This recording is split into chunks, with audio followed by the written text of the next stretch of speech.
You are interested in the unknown, the mysterious, the unexplainable. That is why you are here.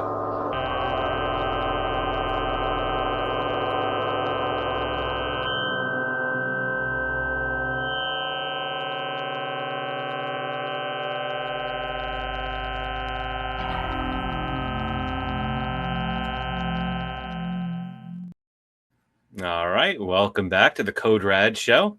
I hope everyone's in the holiday spirit because we are doing a Christmas episode just in time. It's a day before Christmas Eve. Hello, Jim. Hello, Jason. How are you? I'm fantastic. Welcome back to the show. Thank you very much. Nice to be here, and definitely in the spirit. As got this before Anita's get together Friday night, but yeah, I figured just get a little something for that event and this event too. So yeah, I like it. Nice. Yeah, I didn't even think of wearing anything Christmassy. I don't think I have anything Christmassy to wear, but yeah, today we are going to talk about some comic books, special holiday issues. I have to say, even though I have a Christmas themed comic book, it doesn't really have the holiday spirit.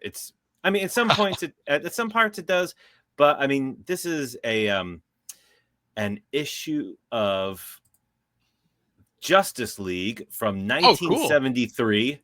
Oh, and nice. This is the era of Watergate, and it's not very cheery.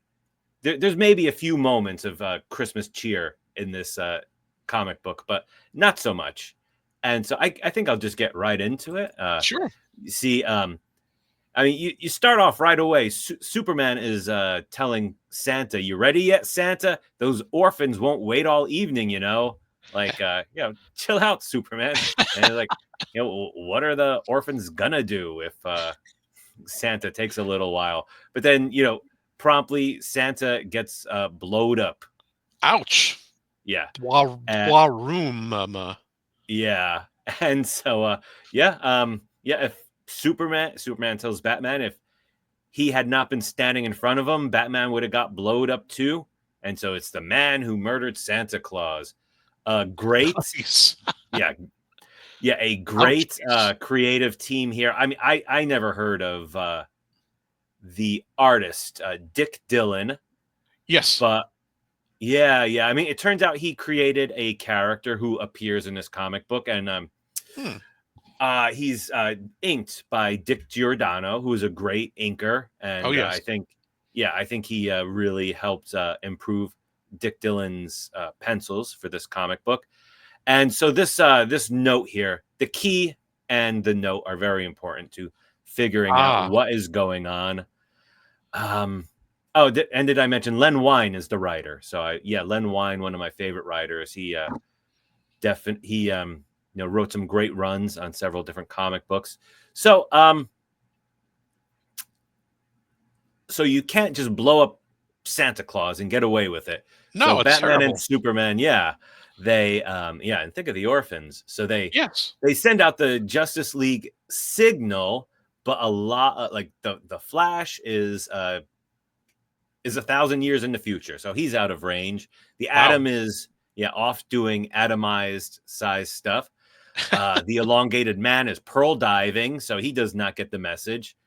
Aquaman is having his own holiday party down in Atlantis. Sweet. Here is Red Tornado, who does get the message, and it turns out Red Tornado was created by Dick Dillon. So, I see. Yeah, so there's that, and Black Canary and Green Arrow get the message, and Green Arrow is really irked by it. He complains throughout to getting called away from his Christmas Eve plans to have to go solve a crime. Oh, and here's the best part. Hal Jordan gets the call and slips in the shower and knocks himself out. So his ring flies itself to John Stewart and chooses John Stewart to go and help the Justice League find Santa Claus's killer. So here they have, so you see they've assembled here Black Canary, Green Arrow, Batman, Superman, and Red Tornado, who I didn't realize who that was the first time I read it, because he does not look exactly like I expect Red Tornado to look. But that is also addressed later on in the issue. Superman doesn't trust this guy who shows up in a Green Lantern outfit. I guess he's never met John Stewart before, but the ring explains everything. Red Tornado is basically Mr. Spock here. He comments how things don't make sense, not logical. He is very machine-based logic. So they have this key. They have to use the key to stop the next bomb from going off. But as it turns out, they never do. And so here they go to St. Louis, obviously. And yeah, in recent years, St. Louis once in a while gets named the worst city in America, crime-wise. Oh man, normally, well, maybe. Here in right in between where you are and I am, we have Camden, which I always think of. That's usually the city that gets named like the most dangerous in America. Yes.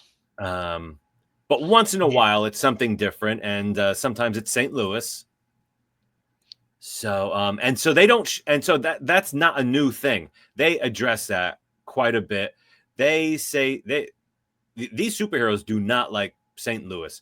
I think at one point, what a dumb someone calls it a sump hole, and then someone uses another derogatory term to refer to St. Louis. And so here since Flash is not there, Red Tornado takes the key to find out where this bomb is, looks for the bomb, and he does find it, but not before some homeless kids just out wandering the street like this is a Dickens novel comes up and asks the superheroes for help.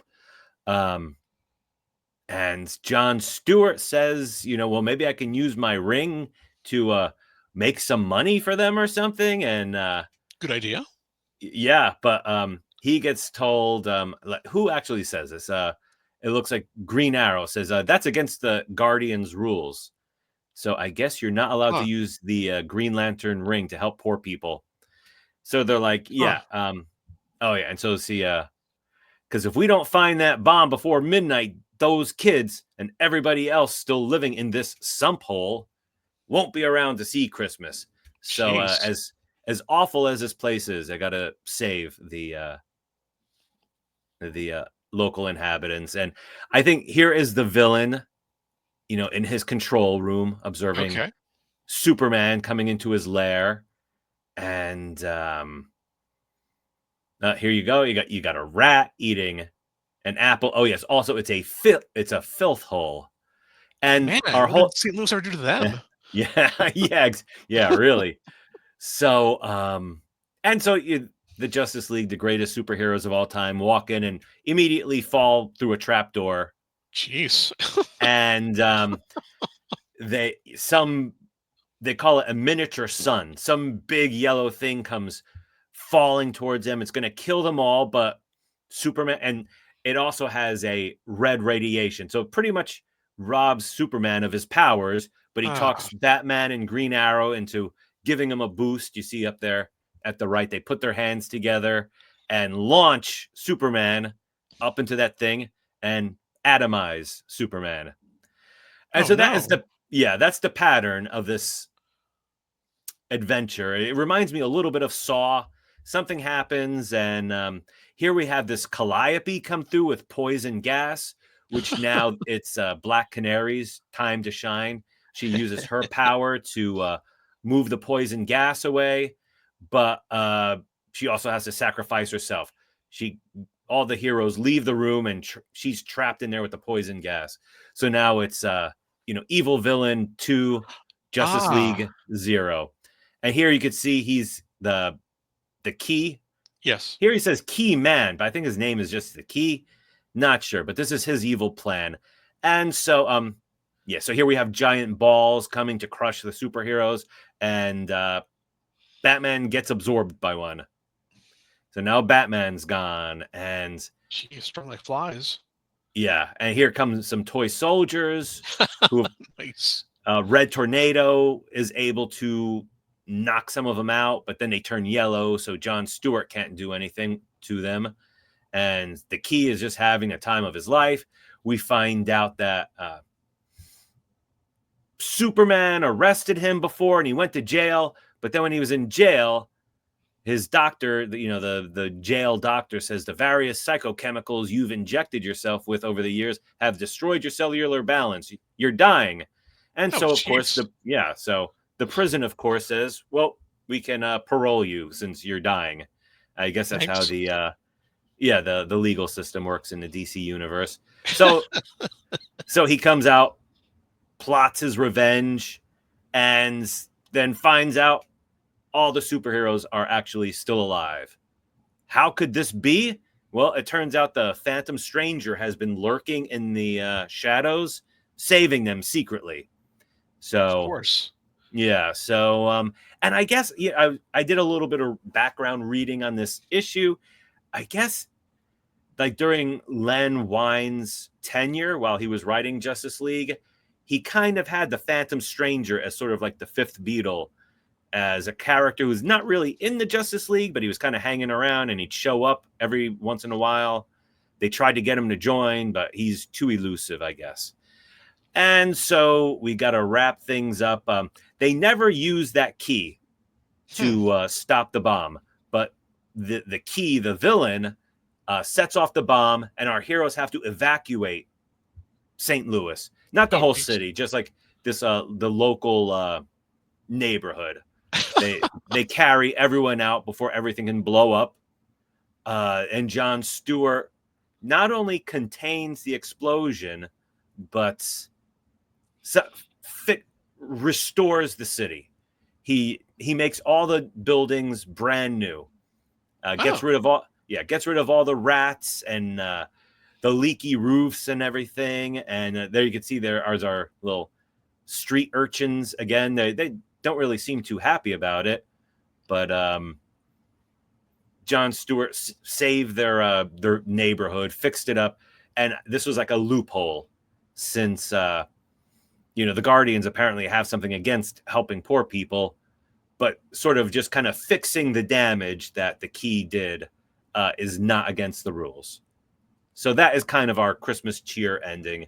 They kind of fixed up the slums of St. Louis a bit. And then for some more Christmas cheer, they give Red Tornado a new costume, and now he looks like the Red Tornado I know. That's what I know too. Yeah, with the arrows and the yellow trim. Exactly.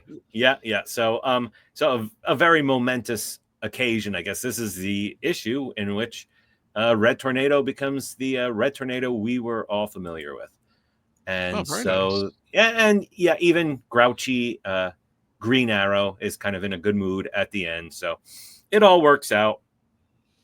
And Merry Christmas, everybody. So that is Justice League Christmas special from 1973. Not bad. Just an interesting side note. So Neil Adams was the one that thought about, he pitched the idea to Julie Schwartz about having an African-American Green Lantern. Okay. But they hadn't agreed on a name. So Julie Schwartz one day in the DC offices says to Neil Adams, I have a name. And Neil Adams is like, oh, what's the name you thought of? Franklin Washington.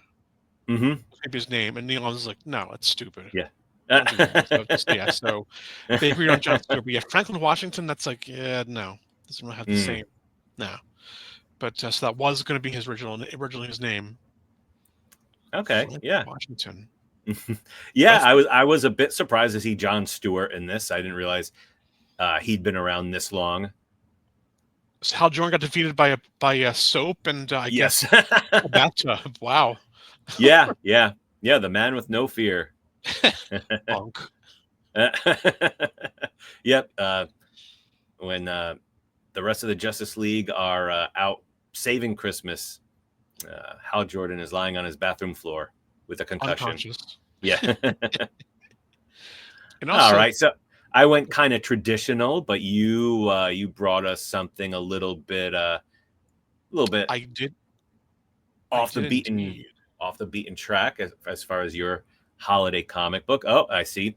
Who Watches the Watchmen down in the UPC box. I remember that era well. I'm surprised I don't remember this particular issue. I didn't either until I found it later at a comic book shop in, like, I guess, the Mm. 90s. But yes, we all know Elvira, the host, Cassandra Peterson. But she did have her own comic book for a little while.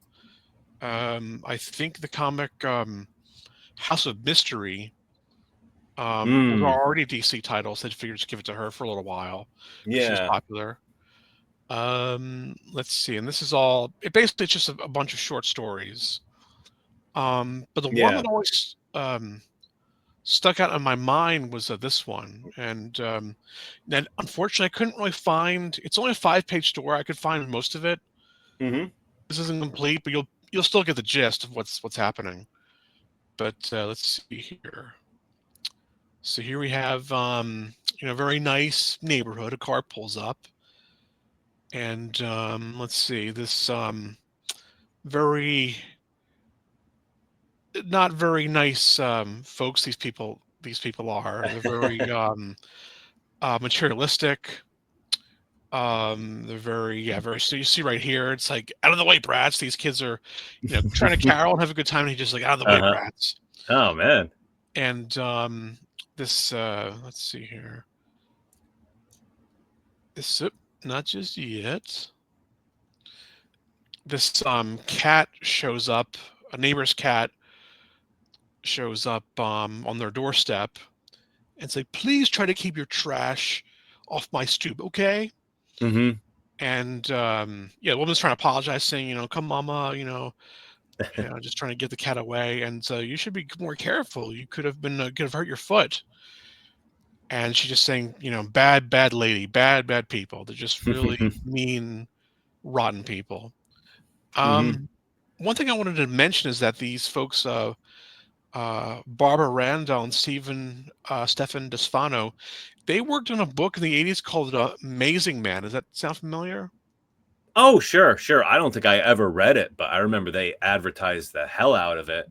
It was great. It was a great, very underrated book. It was just this guy that we never find out. I think his name was Horatio Hornblower the Third, and just this Mm. guy that just had no job, but had a really big heart and decides, you know what, I'm going to fight crime.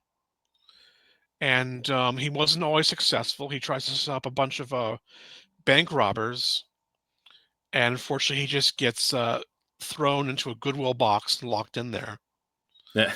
And his friend Denton finds him because every time he gets knocked silly, he sings Simon and Garfunkel songs. So Denton can hear, "I am a rock, I Mm. am." He can hear it from inside. It's like, Uh-huh. oh, that's where he is. So he gets him out.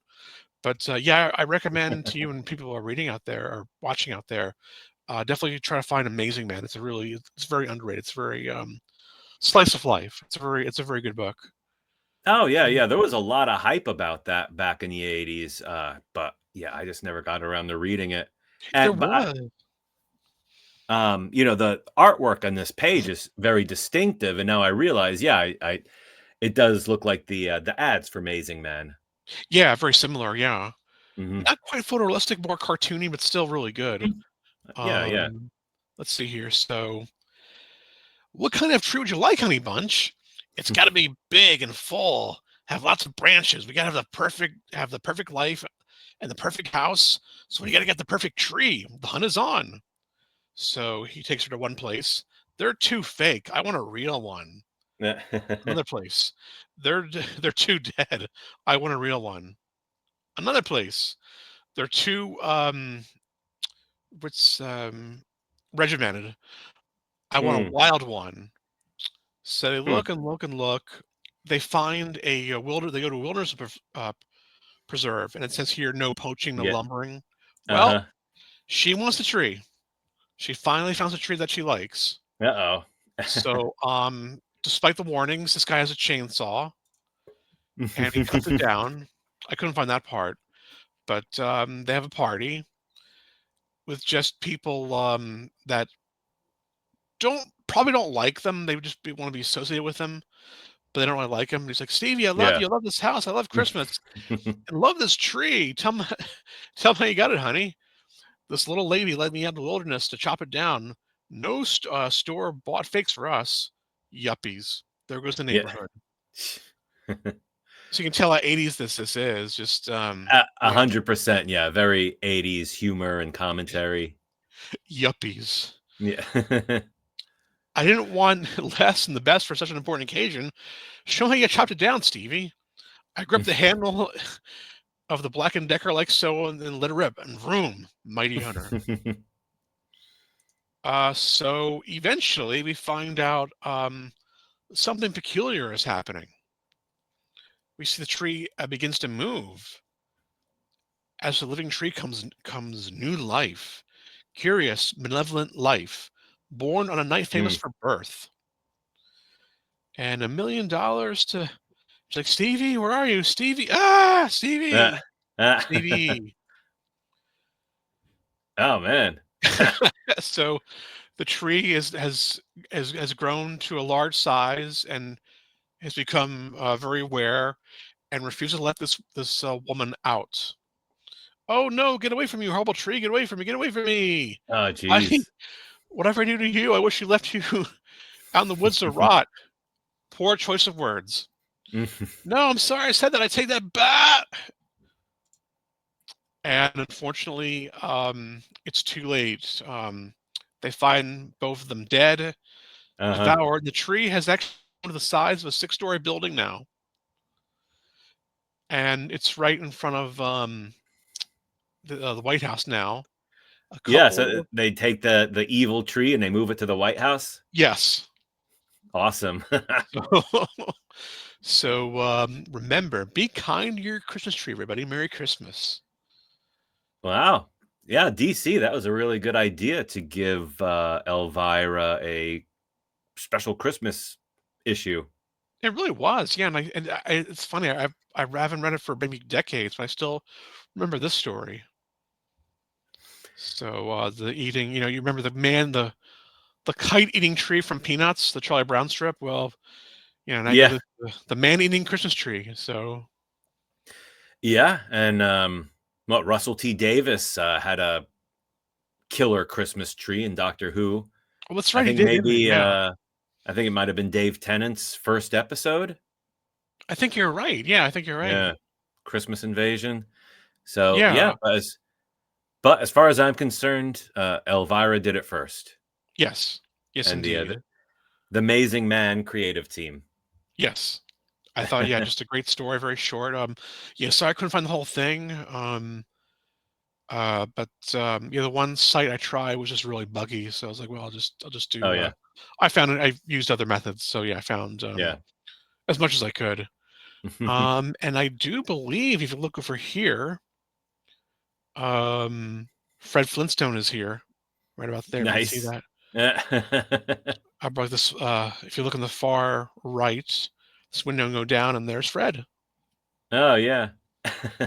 So remember, folks, if it says no lumbering at a reserve, or preserve, do not chop down trees with a Black and Decker chainsaw, Yeah. and be kind to your tree.